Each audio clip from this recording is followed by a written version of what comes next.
Hello student, स्वागत है आपका आईसीटी वर्चुअल क्लासेस में। मैं हूं कविता, आपकी साइंस टीचर। उम्मीद करती हूं आप सभी अच्छे होंगे और स्वस्थ होंगे। सो क्लास कंटिन्यू करेंगे अपना चैप्टर जिसका नाम है गेटिंग टू नो प्लांट्स। यानी कि हम बात कर रहे हैं पौधों के विषय में, और पौधों के विषय में जान रहे हैं पौधे कैसे होते हैं, कितने प्रकार के होते हैं, कौन कौन से इनके भाग होते हैं और इनके भागों के क्या महत्व है, इसके बारे में हम ये चैप्टर पढ़ रहे हैं। क्योंकि चैप्टर हमारा रिवीजन में चल रहा है तो थोड़ा सा जल्दी से यहाँ पर रिवाइज करेंगे। सबसे पहले देखेंगे कौन से टॉपिक हमने पढ़ लिए हैं और कौन से टॉपिक हमारे अब रह जाते हैं। तो आइए चलते हैं स्मार्ट बोर्ड की तरफ और अपना चैप्टर स्टार्ट करते हैं। चलिए, तो हम बात कर रहे हैं यहाँ पर गेटिंग टू नो प्लांट्स, यानी कि पौधों के विषय में जानना। और पौधों के विषय में अभी तक आपने क्या क्या चीजें समझी हैं। सबसे पहले हमने इंट्रोडक्शन की बात की है, और इंट्रोडक्शन में हमने कहा कि हमारे चारों तरफ आपको अलग अलग प्रकार के पौधे दिखते हैं, पेड़ दिखते हैं। कोई बहुत छोटे होते हैं, बहुत कोमल होते हैं, कोई क्या होते हैं, झाड़ी जैसे होते हैं, कोई बहुत बड़े वृक्ष होते हैं, किसी के तने मोटे होते हैं, किसी के तने पतले होते हैं, किसी में फूल लगते हैं, किसी में फूल नहीं लगते हैं। जैसे कि आप अपनी स्क्रीन पे देख सकते हैं, आपको दो पौधों की इमेज दिखा रखी है। एक छोटा सा पौधा है और एक दूसरा पौधा जिसमें कि आप फूल को देख सकते हैं। तो अलग अलग प्रकार के हमने कहा प्लांट्स होते हैं। नेक्स्ट हमने कहा कि पौधों का वर्गीकरण हमने किया है, और वर्गीकरण का आधार क्या था। सबसे पहले तो इम्पोर्टेंट ये है कि वर्गीकरण का जो आधार था, किस बेस पे आपने किया है, तो सबसे पहला था तने की मोटाई। ठीक है,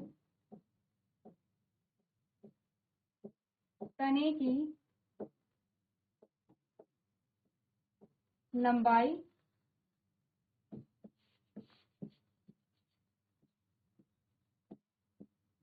तने की कोमलता या कठोरता,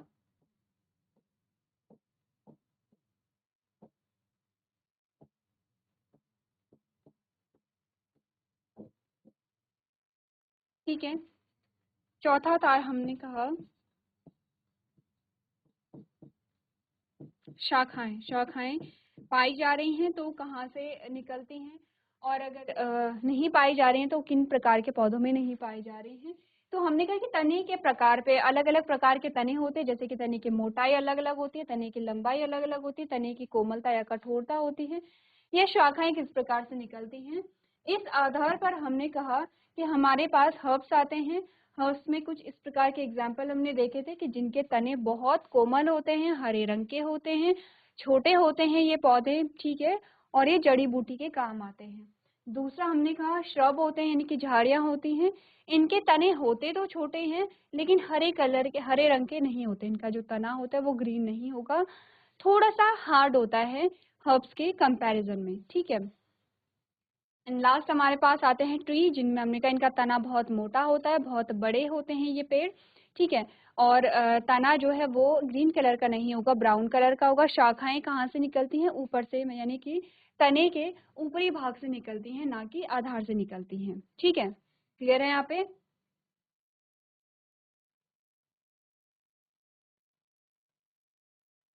इसी के साथ कुछ और प्लांट्स की हमने बात की थी, जैसे क्रीपर्स एंड क्लाइंबर्स। क्रीपर्स जो होते हैं वो भूमि बढ़ते हैं, जैसे कि आपने देखी है यहाँ पे जो पंपकिन है, जो कद्दू है, उसकी बेल आपको दिखाई गई है कि ये भूमि पर ही क्या करते हैं, आगे की ओर बढ़ते रहते हैं। क्लाइंबर्स जो आप नीचे वाली इमेज में देख रहे हैं, जैसे कि खीरा होता है, ठीक है, जैसे कि लौकी होती है, तो ये जो हमारे पास बेल आती हैं, ये किसी सहारे के द्वारा क्या करती हैं, ऊपर की ओर चढ़ती हैं। यानी कि इन्हें ऊपर बढ़ने के लिए, ऊपर की ओर ग्रो करने के लिए इन्हें क्या होती है, सहारे की आवश्यकता होती है।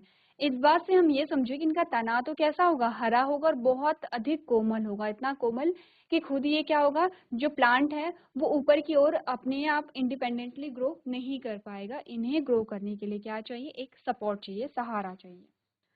आगे बढ़ते हैं। हमने कहा इनकी लाइफ साइकिल के अकॉर्डिंग हमने कहा एनुअल होते हैं, यानी कि वार्षिक प्लांट होते हैं, यानी कि वर्ष में जो एक बार होते हैं, जैसे गेहूं, चावल, मक्का आदि, ठीक है। दूसरा हमने कहा कि यहाँ पे बाइनियल होते हैं, यानी कि द्विवर्षीय होते हैं, और पेरिनियल होते हैं, यानी कि बारहमासी होते हैं, ठीक है।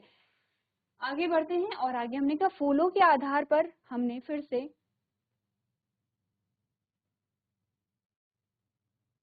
दो प्रकार के पौधों की बात की है, पुष्पीय पौधे और गैर पुष्पीय पौधे या अपुष्पीय पौधे, यानी कि फ्लावरिंग प्लांट्स और नॉन फ्लावरिंग प्लांट्स। सिंपल सी चीज है कि पुष्पीय पौधों में पुष्प लगते हैं और अपुष्पीय पौधों में या गैर पुष्पीय पौधों में पुष्प नहीं लगते हैं। जिनमें पुष्प नहीं लगते, आपने देखा होगा अपने चारों ओर कि कई ऐसे पौधे भी होते हैं जिनमें फूल नहीं लगते हैं, जैसे फर्न एंड मॉसेस हो गए हैं। ठीक है, कैसे होते हैं ये? इस प्रकार के पौधे देखे हैं आपने?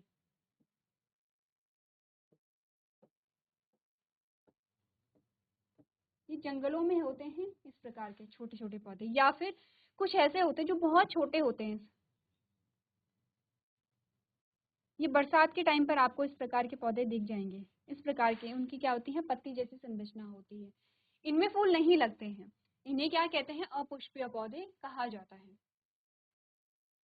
अब हमारा जो टॉपिक चल रहा था वो है पार्ट्स ऑफ प्लांट्स, यानी कि पुष्पों के भाग। ठीक है, पुष्पों के भाग में हमने कहा, ये जो इमेज हमने देखी थी सबसे पहले कि प्लांट्स के क्या होते हैं, दो पार्ट होते हैं, रूट सिस्टम और शूट सिस्टम। ठीक है, रूट सिस्टम में हमने कहा कि मुख्य जड़ आती है जिसे प्राइमरी रूट कहते हैं, सेकेंडरी रूट आती है जिसे द्वितीय जड़ कहते हैं, और इसमें हमने रूट हेयर की बात की थी जिसे जड़ रोम कहते हैं, जो छोटी छोटी बालनुमा संरचनाएं आपको दिखाई दे रही हैं।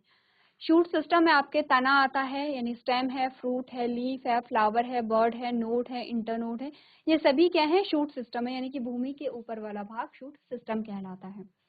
टॉपिक क्या चल रहा था, एक एक करके हम इन भागों के बारे में बात कर रहे थे कि किस भाग की क्या इंपॉर्टेंस है यहाँ पर।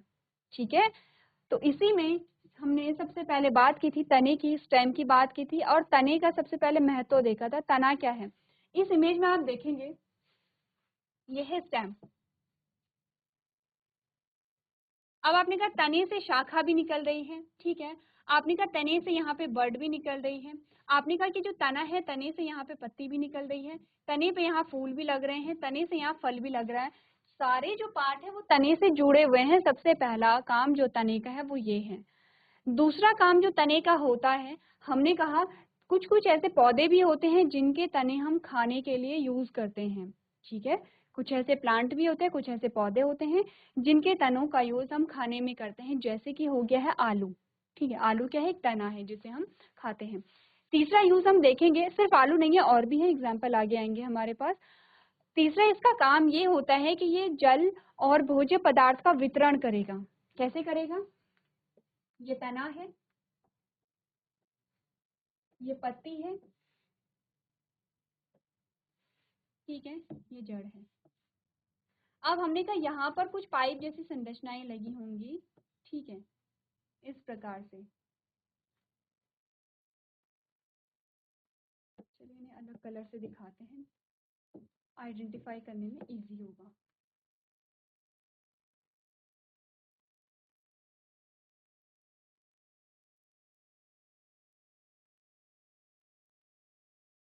प्रकार से, ठीक है।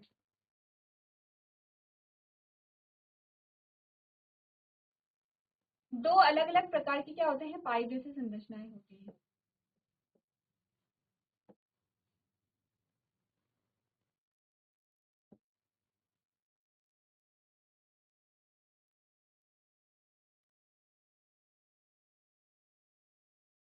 आपको दो अलग अलग पाइप जैसी संरचनाएं यहाँ की हैं। यहाँ पर एक जो पाइप है वो जल का वितरण करेगा। ठीक है, ये करेगा जल का वितरण, ये करेगा भोजन का वितरण।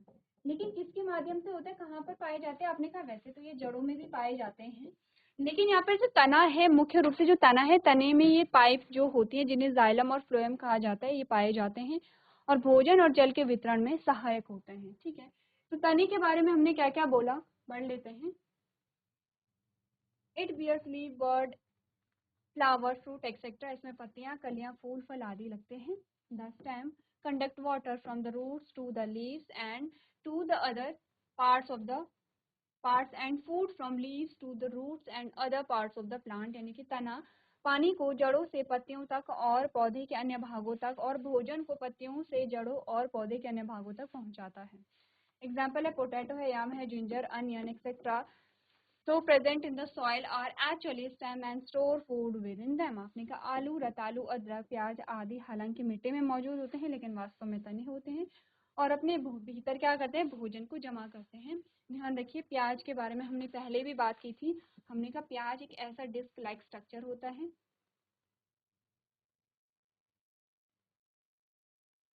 और उसमें इस प्रकार की क्या लगी होती हैं, लीफ लगी होती है। जब आप प्याज को छीलते हैं तो कुछ ऐसा ही होता है, ठीक है। ये है प्याज।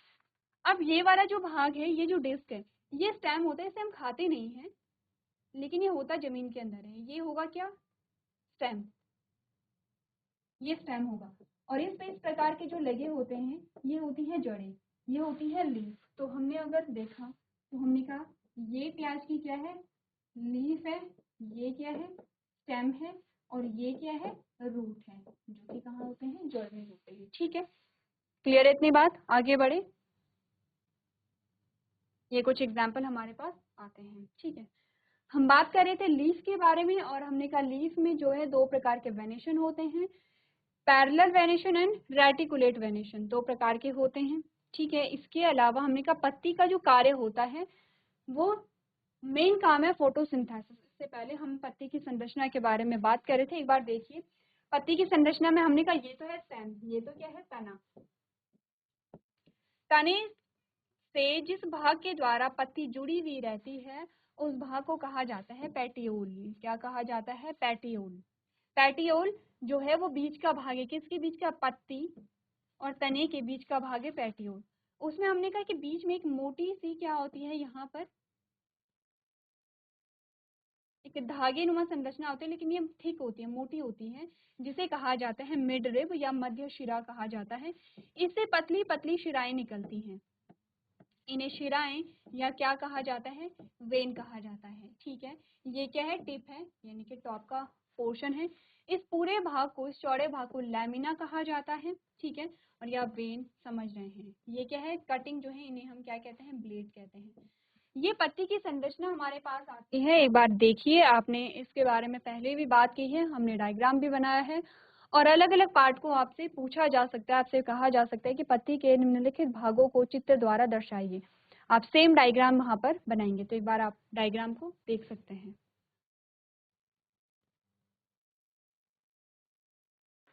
चलिए, तो हम बात क्या कर रहे थे यहाँ पर, रेटिकुलेट वेनिशन एंड समांतर या फिर पैरेलल वेनिशन के बारे में हम यहाँ पे बात कर रहे थे, ठीक है। इसी के साथ अगर हम कहें कि नोड और इंटरनोड क्या होती है, इसके बारे में भी हमने बात कर ली थी। तो ये आपके पास दो क्या आते हैं, वेनिशन आते हैं, parallel venation and reticulated venation. आगे बढ़ते हैं और नोड और इंटरनोड आप समझते हैं क्या है, एक बार डिस्कस कर लेते हैं। ये तना है इस प्रकार,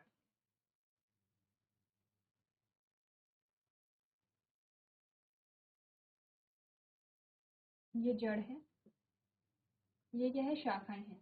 आपने कहा वो पोर्शन जहां से कोई शाखा निकल रही है उसे हम कहते हैं नोड। तो आपके पास कितने नोड आए हैं, यहाँ पर दो नोड आए हैं, क्योंकि दो शाखाएं आपके पास हैं, ठीक है। और हमने कहा दो नोड के,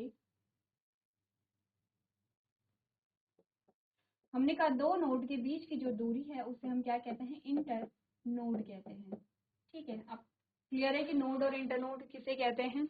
चलिए आगे बढ़ते हैं, बात करते हैं यहाँ पर फंक्शंस के बारे में, क्या काम होते हैं पत्ती के। सबसे पहले पत्ती का जो काम होता है वो है फोटोसिंथेसिस, या फिर जिसे आप क्या कहते हैं, प्रकाश संश्लेषण कहते हैं। जब आप नेक्स्ट क्लास में जाएंगे तब आप प्रकाश संश्लेषण को अच्छे से समझेंगे। तो प्रकाश संश्लेषण होता है क्या, देखिए अगेन एक लीफ बनाएंगे, ठीक है।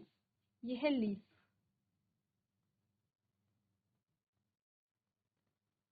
ये है लीफ, और यहाँ पर आती है आपके पास रूट, ठीक है। ये क्या है, रूट है, यानी कि जड़ है, और ये क्या है, स्टेम है, यानी कि तना है, स्टेम, ठीक है। ये आप पत्ती समझ रहे हैं, जिसे आप क्या कहते हैं, लीफ भी कहते हैं। हमने कहा कि यहाँ पर क्या होता है, इस पत्ती में होता है क्लोरोफिल। इस पत्ती में क्या होगा, यहाँ पे क्लोरोफिल। क्लोरोफिल किसे कहते हैं, हरे रंग का,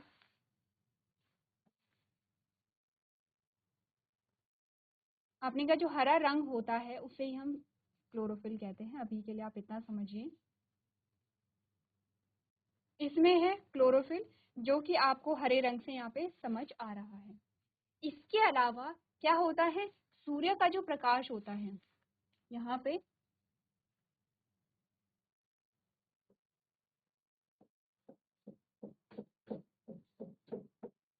ये जो सूर्य का प्रकाश है ये कहाँ आता है, यहाँ पे ये आता है पत्ती में। ठीक है, पत्ती के द्वारा इस सूर्य के प्रकाश को अवशोषित किया जाता है। तीसरा काम यहाँ पे क्या हुआ है, तीसरा काम यहाँ पे होता है जल। कहाँ पे, भूमि के नीचे क्या होगा, जल होगा। ये जल यहाँ से जड़ से होकर के, तने से होकर के कहाँ जाता है, पत्ती में जाता है। ठीक है,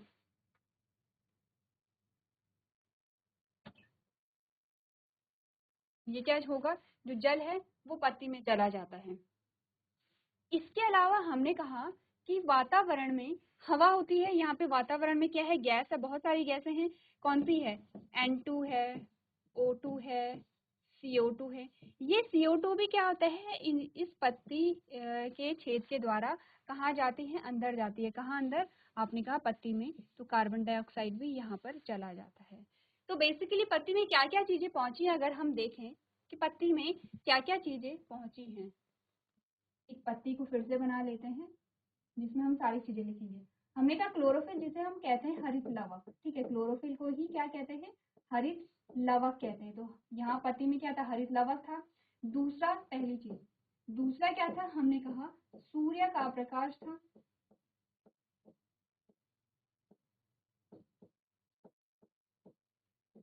तीसरा हमने कहा H2O था। और चौथा हमने कहा CO2 था। चार चीजें यहाँ पर थी। इन चार चीजों के द्वारा, इन चारों चीजों ने क्या किया है, यहाँ पर इन चारों चीजों ने यहाँ पर किस चीज का निर्माण किया है, भोजन का निर्माण किया है। किसके लिए, प्लांट के लिए। क्योंकि हमने कहा जितने भी जीवित हैं, जितने भी जीवित जीव हैं, चाहे वो प्लांट्स है, वो एनिमल्स है, वो माइक्रो ऑर्गेनिज्म है, सभी को फूड की रिक्वायरमेंट होती है, सभी को भोजन की आवश्यकता होती है। ठीक है, तो यहाँ पर क्या है, प्लांट्स को भी अपना भोजन चाहिए होता है जीवित रहने के लिए, और जो कि वो अपना भोजन स्वयं बनाते हैं। लेकिन वो अपना भोजन कैसे बनाते हैं, हरित लवक, जो कि पौधे में जो हरा रंग होता है उसके द्वारा, सूर्य के प्रकाश के द्वारा, पानी के द्वारा, और एक गैस होती है जिसे हम कार्बन डाइऑक्साइड कहते हैं, उसके द्वारा ये अपना भोजन बनाते हैं। इस प्रक्रिया को हम क्या कहते हैं, यानी कि इन चारों चीजों के द्वारा भोजन का जो निर्माण होता है, इसको हम कहते हैं प्रकाश संश्लेषण या फोटोसिंथेसिस कहते हैं। तो हमने कहा पत्ती का सबसे मुख्य जो कार्य होता है वो पौधे के लिए भोजन बनाना है। तो पौधे के लिए भोजन कहाँ बनता है, पत्ती में बनता है। ठीक है, किनके द्वारा बनता है, इन चारों चीजों के द्वारा बनता है। क्लियर है पहली चीज, तो पहली चीज पढ़ ले यहाँ पे, फोटोसिंथेसिस। पहले हम फोटोसिंथेसिस पढ़ेंगे। ठीक है, ये है फोटोसिंथेसिस।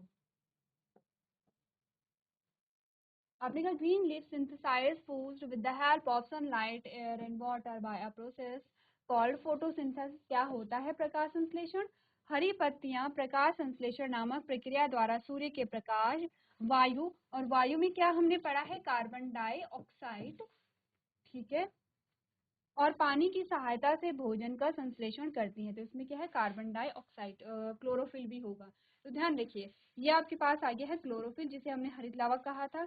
ये सूर्य का प्रकाश आ गया है, ये पानी आ गया है, ये कार्बन डाइऑक्साइड आ गया है, और ये बन गया है फूड यानी कि भोजन। और इस भोजन का नाम है ग्लूकोज। क्या नाम है इसका, ग्लूकोज। इसी के साथ निकली है यहाँ पे ऑक्सीजन, और ये ऑक्सीजन पौधे से बाहर निकल जाती है। इसी ऑक्सीजन का यूज आप और हम क्या करते हैं, सांस लेने में करते हैं। तो पत्ती का जो सबसे इम्पोर्टेंट, सबसे मुख्य कार्य है वो है क्या, प्रकाश संश्लेषण। से एक बार देखिए प्रकाश संश्लेषण को, और समझिए यहाँ पर क्या हो रहा है, प्रकाश संश्लेषण में कौन कौन सी चीजें सम्मिलित हैं।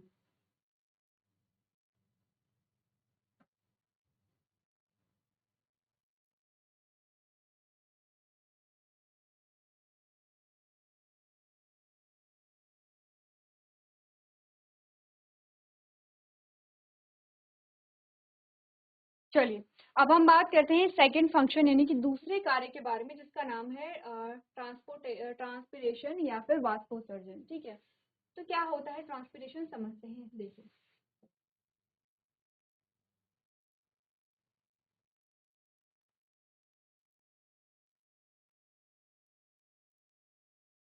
अगेन ये पत्ती का काम है और इसके लिए आपको बनानी पड़ेगी पत्ती फिर से।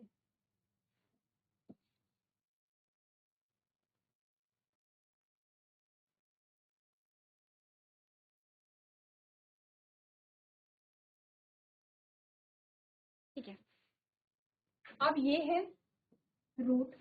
हमने ये कहा था कि यहाँ पर क्या होता है, पानी होता है और पानी को अवशोषित किया जाता है जड़ के द्वारा। ठीक है, तो जड़ के द्वारा जब पानी को अवशोषित किया जाता है तो पानी इस प्रकार से एक चेन बनाता हुआ जाता है और पत्ती तक पहुंचता है, क्योंकि पानी की आवश्यकता कहाँ है, फोटोसिंथेसिस में है। अब होता क्या है कि जितना पानी को अवशोषित किया जाता है उतने ही पानी का यूज पौधा नहीं करता है। ठीक है, तो इस केस में क्या होगा, आपने का अतिरिक्त पानी को पौधे से बाहर निकाल दिया जाएगा। तो पानी यहाँ पर क्या है, आपने का लिक्विड फेज में है, यानी कि तरल अवस्था में है। तो सबसे पहले तो जो अतिरिक्त पानी है वो गैसीय अवस्था में परिवर्तित हो जाता है। ठीक है, और गैसीय अवस्था में परिवर्तित जब हो जाता है तो ये आप इसको क्या कहते हैं, छिद्र कहते हैं या स्टोमेटा कहते हैं। इस छिद्र के द्वारा जो पानी है वो गैस के रूप में बाहर निकल जाता है। इसी प्रोसेस को आप क्या कहते हैं, ट्रांसपिरेशन कहते हैं। तो मैं लिख दूं इसे ट्रांसपिरेशन। इसी प्रोसेस को आप कहते हैं ट्रांसपिरेशन या वाष्पोत्सर्जन। ठीक है, अब हमने दो स्टोमेटा बनाए हैं यहाँ पर, एक आप देख रहे हैं, एक ओपन है और एक क्लोज है। तो हमने कहा जैसे ट्रांसपिरेशन पूरा हो गया है स्टोमेटा क्लोज हो जाता है, और जैसे ही ट्रांसपिरेशन होना होगा स्टोमेटा ओपन यहाँ पर हो जाता है। क्लियर है यहाँ पे। अब हमने कहा ट्रांसपिरेशन भी किसके द्वारा होता है, पत्ती के द्वारा होता है। पत्ती में जो रोम या जो छिद्र होते हैं, जो स्टोमेटा होते हैं, उनके द्वारा होता है। ट्रांसपिरेशन के द्वारा अतिरिक्त जो पानी की मात्रा है वो पौधे से बाहर निकल जाती है, क्योंकि अगर अतिरिक्त पानी पौधे में रहेगा तो वो क्या करेगा, वहां पे टॉक्सिसिटी को यानी कि विषाक्तता को वहां पर दर्शाएगा, जिससे कि जो पौधा है वो, कभी कभी आपने देखा होगा किसी पौधे को पानी आप भरपूर मात्रा में दे रहे हैं लेकिन वो पीला हो जाता है।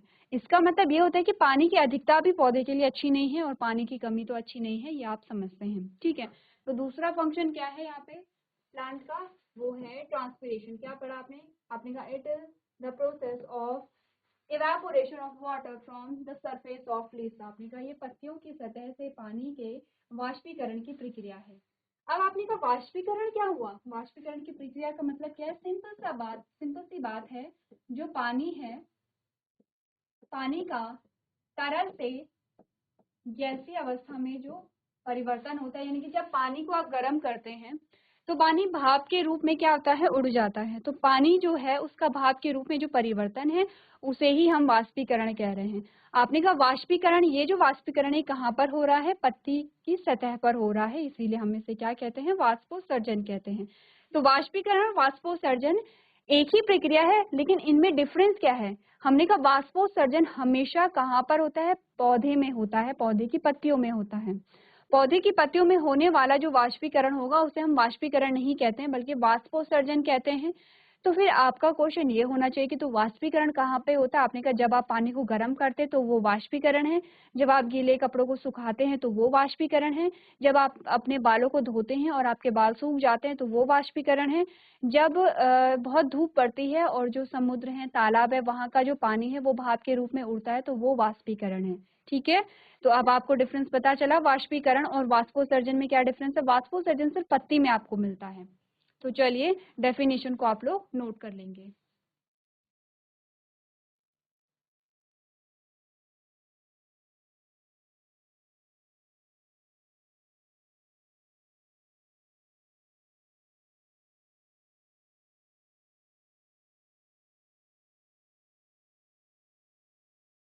चलिए आगे बढ़ते हैं और आगे बात करते हैं यहाँ पे बर्ड्स यानी कि कलियों के बारे में कि जो बर्ड्स हैं वो क्या होते हैं। ठीक है, तो बर्ड्स के बारे में हमने क्या बात की, आपने कहा the birds are basically a shoot that is in the stage of a development, it appears as a small projection from the stem. आपने कहा जो कलियां होती हैं वो मूलतः एक अंकुर होती है जो विकास के चरण में है और ये तने से एक छोटे प्रक्षेपण के रूप में दिखाई देती हैं।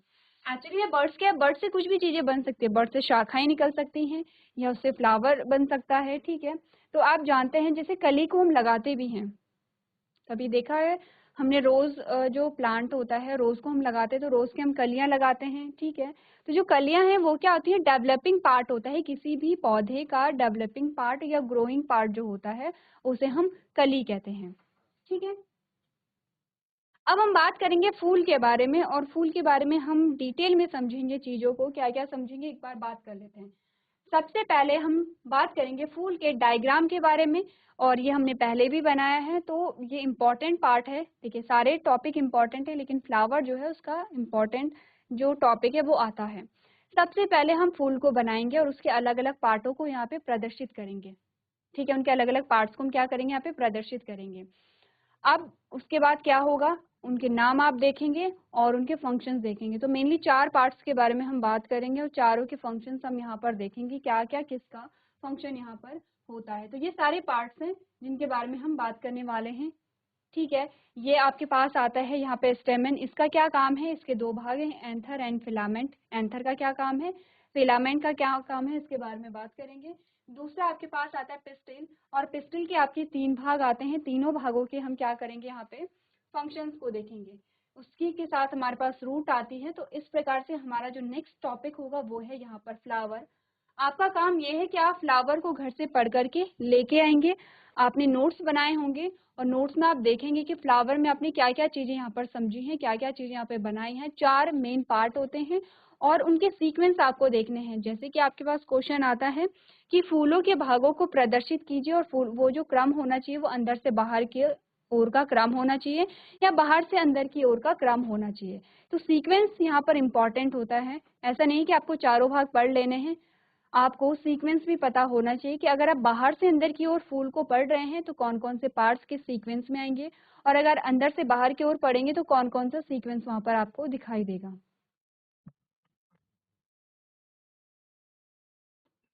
चलिए, सो क्लास आज हमने बात की है यहाँ पर लीफ के बारे में और लीफ के फंक्शंस के बारे में। नेक्स्ट जो हमारा टॉपिक होगा वो होगा फ्लावर। हम समझेंगे फ्लावर को और फ्लावर के पार्ट्स को समझेंगे। तो एक बार आप लोग घर से रिवाइज करके लेके आएंगे। तो आज के सेशन में हम इतना ही करेंगे। अभी तक क्लास में बने रहने के लिए आपका धन्यवाद।